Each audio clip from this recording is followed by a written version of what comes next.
Hello and welcome to my classic video game adventure.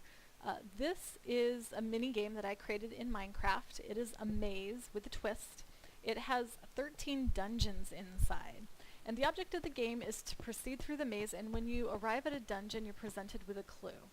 If you answer the question correctly you get to proceed, but if you answer the question incorrectly it drops you to the bottom of the maze and forces you to go right back to the beginning, and then you have to do all the dungeons all over again. So that's it in a nutshell. I'd like to show it to you now. We're just going to go through a couple of these dungeons. I'm not going to take you through the whole maze because that will take too much time. So when you enter the maze, the door closes behind you and you're stuck in here. In this case, my classic video game adventure is based on video game questions. So what we have here is that we have a quote and we have to decide which video game it comes from. Now we pick the correct answer. The door opens and we get the secret sound from Legend of Zelda.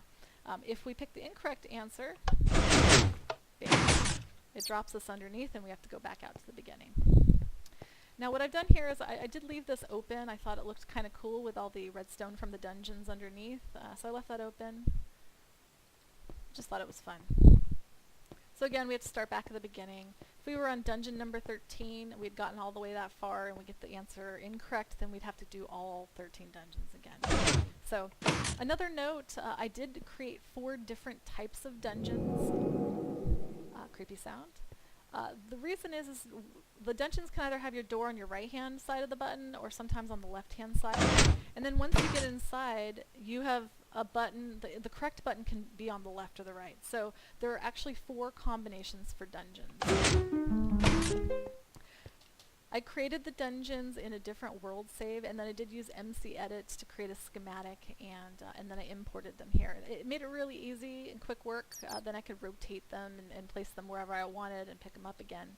It actually made it very easy. So there's a dead end. Gotta find your way through. Here we go, dungeon number 2. In this case, the door is on the left side. Oop, you gotta move forward. And once again. Okay, clue, answer. There's a lot of dead ends. It does take a little while to get through. At the beginning of the puzzle, I did leave a chest with some food and also some torches. So if you're doing this in survival mode, then you have a little time, and you can use the torches to mark your dead ends if you wanted to.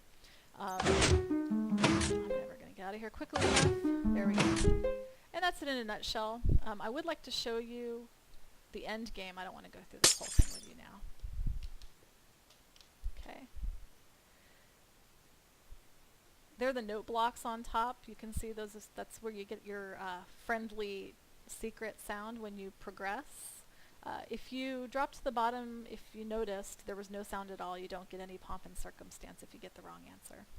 So when you get to dungeon number 13, you come down this wider hallway and you arrive at the end game. You cross past the pressure plate. Hear a sound. This is a sound from Legend of Zelda's Ocarina of Time. It's the open treasure chest sound. And here's your treasure chest. You open it up. Ooh, there's fireworks. Oh my gosh, a fireworks show. How awesome is that? Well, I know it's awesome. I created it. Actually, the fireworks show is actually heavily adapted from something that I found on YouTube from Storm Frenzy. He has amazing fireworks shows for Minecraft. I suggest that you check out his YouTube channel. And then the Zelda open treasure chest sound, I actually found that on Planet Minecraft. I adapted that also from a schematic that was left by Zafool. So perhaps I'll link those in the description of this YouTube video. All the pixel art I did myself. It took a little bit of time. It was tedious. I used graph paper to do it. I tried using some other programs. It didn't work out great. But you know what? The great thing is that with 8-bit games, it's real easy. Pixel art is easy when you're working in 8-bit. You have died of dysentery. That's from the Oregon Trail, or Oregon Trail, depending on how you say it. If you understand that reference, you're old like me. So anyway, that's in a nutshell. That was the very super quick version of my maze. You can kind of see it from the top. I really enjoyed making this. This is my favorite project of everything that I've done.